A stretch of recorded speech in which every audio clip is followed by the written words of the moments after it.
Pak Rahman kasih minum anak saya di Saura. Alhamdulillah berkah pertolongan Allah melalui Saura anak saya Pak tidak jadi cuci darah. Luar biasa.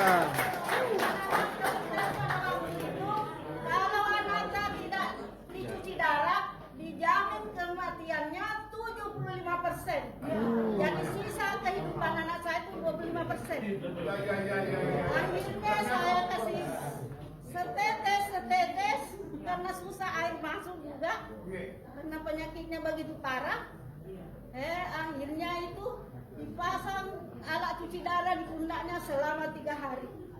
Akhirnya alhasil pertemanan Allah melalui air di Saura tidak jadi cuci darah. Mantap, mantap. Luar biasa.